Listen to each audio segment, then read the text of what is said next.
Detroit was built to survive storms, but this time, the pressure is coming from Washington. Donald Trump's tariffs were sold as protection. Instead, they are shaking the heart of American car making. Factories are slowing. Costs are exploding. Jobs are disappearing. And at the center of it all stands Stellantis. This is not just a bad quarter. This is a turning point for Detroit. Stellantis has become the clearest warning sign of the tariff fallout. In just the first half of 2025, the company posted a massive $2.7 billion loss. About $347 million of that came directly from tariffs. But the deeper damage runs wider. Production was stopped. Programs were canceled. Restructuring costs piled up fast. Since 2024, Stellantis has burned through $9 billion in cash. Investors reacted fast. The stock dropped 9%. Then came the shutdowns. Output was frozen in Windsor, Canada, and Toluca, Mexico.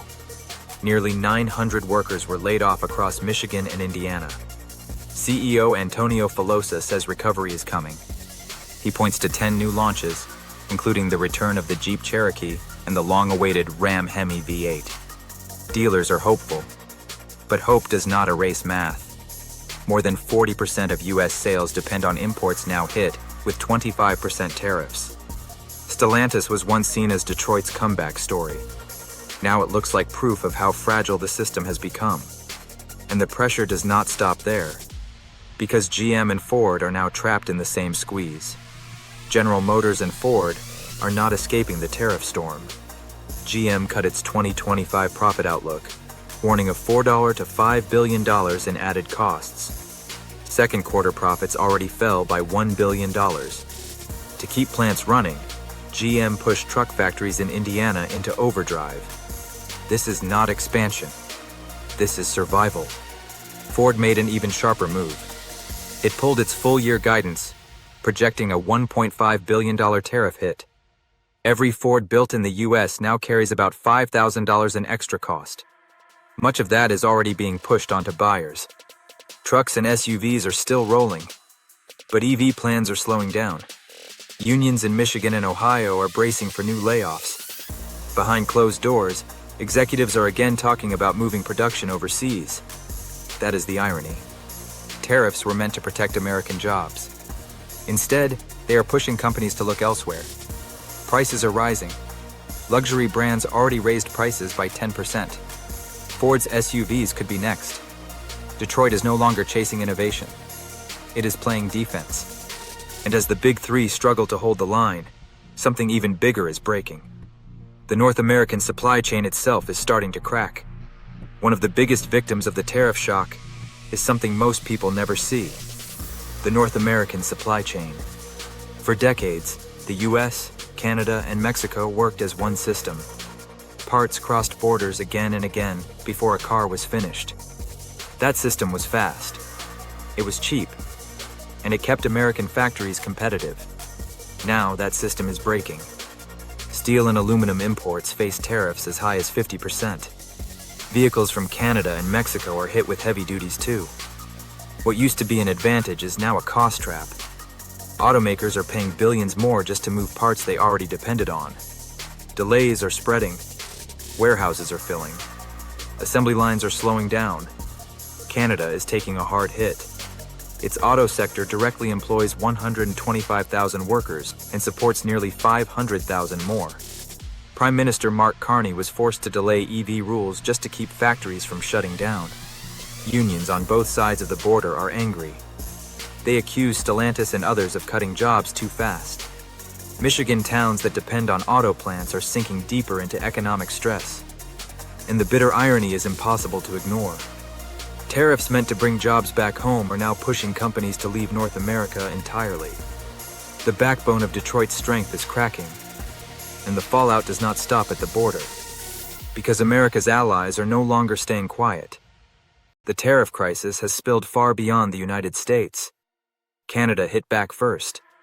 It placed counter tariffs on American vehicles, adding tension to fights over pipelines and agriculture. Europe is next in line. The European Union now faces the threat of 30% tariffs on EU-made cars. Leaders in Berlin and Paris warn that tens of thousands of jobs are at risk. Japan is bracing for up to $17 billion in export losses. South Korea launched a $2 billion bailout to protect 340,000 auto jobs. These are not rivals. These are allies. And now they are adjusting their plans without Washington. Trade talks are shifting. New supply routes are forming between Europe and Asia.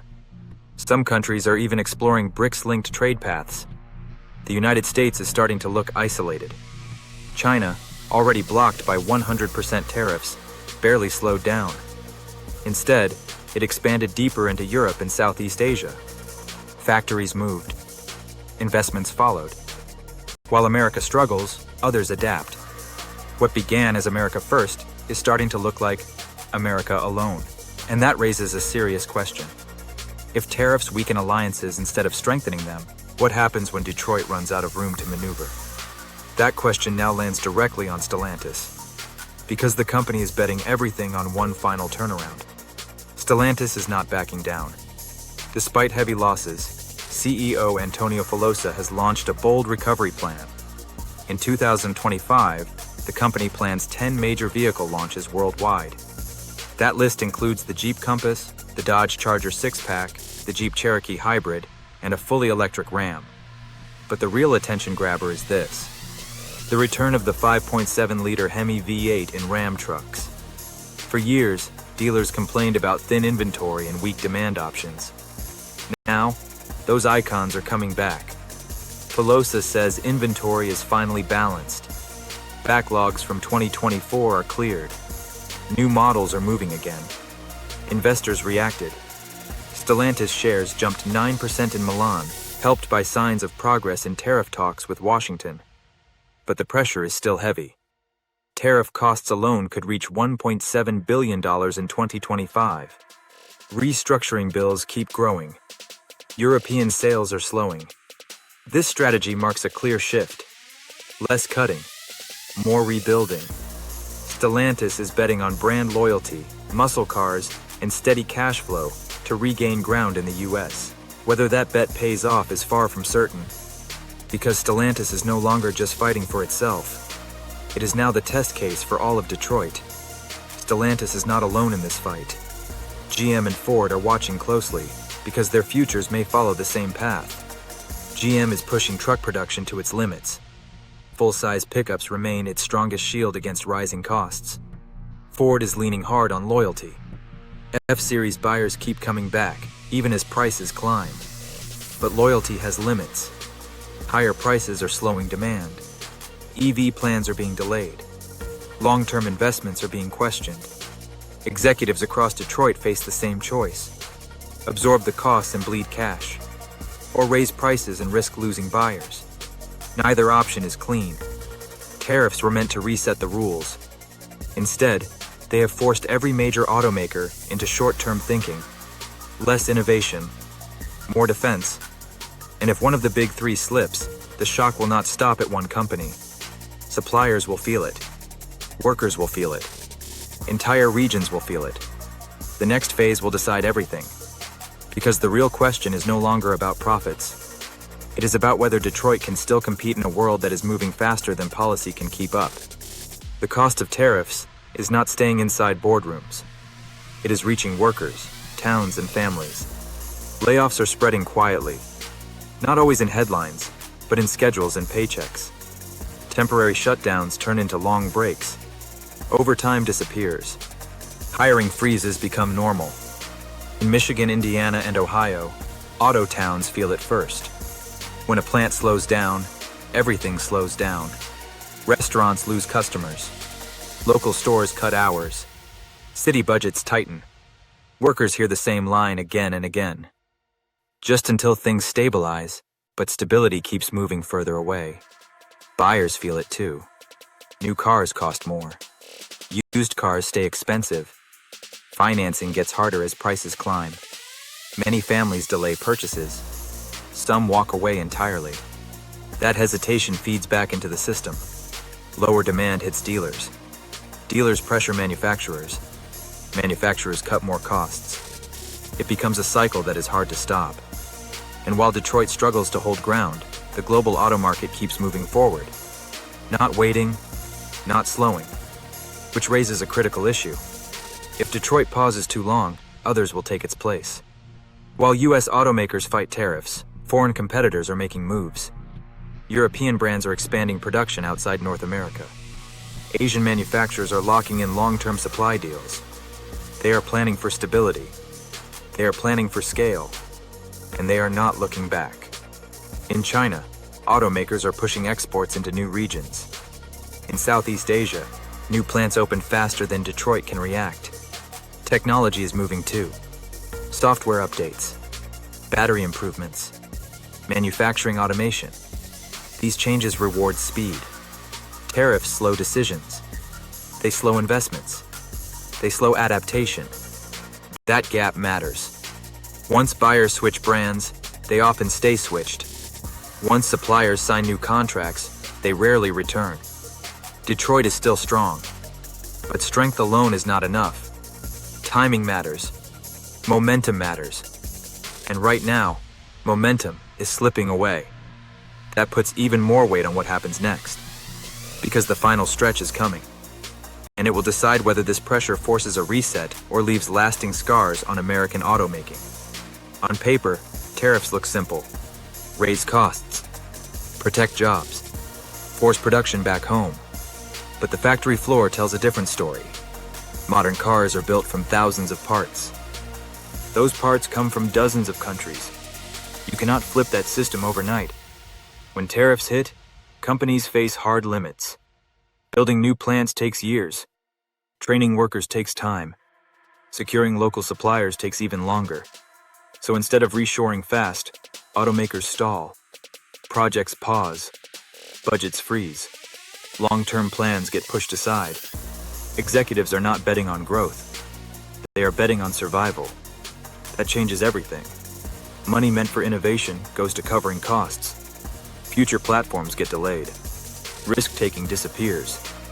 And once that mindset sets in, it spreads. Suppliers stop expanding. Dealers cut back. Workers lose confidence. Policy aims for control.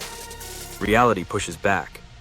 And that clash is now shaping Detroit's future more than any new model launch. Which leads to the hardest question yet. What happens if this standoff lasts longer than the industry can hold? Every system has a limit. Detroit is testing its own. Stellantis has already taken a $2.7 billion hit. Ford is staring at $1.5 billion in added costs. GM faces exposure of up to $5 billion. Those numbers do not reset each year. They stack. Margins shrink.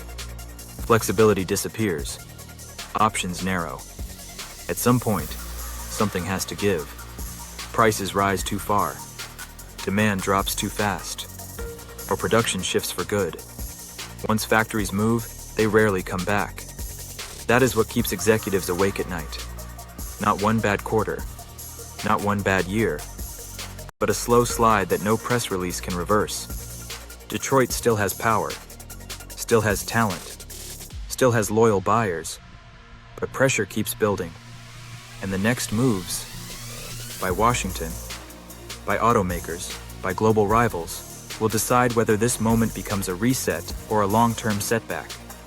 The final chapters will make that clear. If tariffs were temporary, Detroit could wait them out. But that is not how the industry is planning anymore. Executives are starting to assume tariffs may stay for years. That changes behavior. Short-term fixes turn into long-term shifts. Temporary workarounds become permanent decisions. Automakers stop planning around North America and start planning around global balance. New plants get built elsewhere. New suppliers get locked in outside the region. Once that happens, coming back is rare. Investment follows certainty. And right now, certainty does not live in Detroit. This is how slow decline begins. Not with one collapse, but with small moves that add up. A canceled expansion here. A delayed platform there. A supplier choosing a safer market. None of it looks dramatic alone. Together, it reshapes the industry. And by the time the numbers show it clearly, the choices are already made. Which brings us to the political reality. Because the next chapter depends on decisions far beyond factory gates. At this point, the outcome is no longer only in Detroit's hands. It sits in Washington. Tariffs can be adjusted. Exemptions can be expanded. Rules can be clarified. Or they can stay exactly as they are. Holding the line sends a clear signal. Automakers must adapt alone. Costs stay high. Pressure stays constant. Adjusting course sends a different message. Stability matters. Planning matters. Long-term investment matters. Neither choice is simple. Pull back too fast, and critics call it weakness. Hold too long, and the industry absorbs lasting damage. This is the balance Washington now faces. And while the debate continues, factories do not wait. Suppliers do not pause. Global rivals do not slow down. Every month under pressure pushes decisions further out of reach, which leads directly to the final question. When history looks back at this moment, will it be seen as a correction point or the start of something much harder to reverse? Detroit has faced hard moments before. Oil shocks, recessions, foreign competition. Each time, the industry adapted. But this moment feels different. The pressure is not coming from the market alone. It is coming from policy. Stellantis is bringing back muscle. GM is pushing trucks to the limit. Ford is leaning on loyalty built over decades. That strength still matters. But strength works best with stability. Without it, every decision becomes defensive. Every plan becomes smaller. Every risk feels heavier. Detroit is still standing, but it is no longer in control of the road ahead. What happens next will not be decided by one model launch or one good quarter. It will be decided by whether the system around Detroit allows it to compete again. And that brings us to the final judgment. This is the moment that defines the future. Stellantis has lost $2.7 billion. Ford faces $1.5 billion in added costs. GM is exposed to as much as $5 billion. Tariffs were meant to protect American industry. Instead, they have rewritten how survival works. Jobs are under pressure. Prices are higher. Alliances are strained. Yet Detroit is not finished. There is still demand. There is still skill. There is still loyalty. The question is whether that will be enough if pressure stays this high for too long. So now it goes to you. Do you think Stellantis' recovery plan is strong enough to hold on? Are tariffs helping American workers or holding Detroit back? And which of the big three do you believe is best prepared to get through this period? Leave your thoughts in the comments. We want to hear what you think.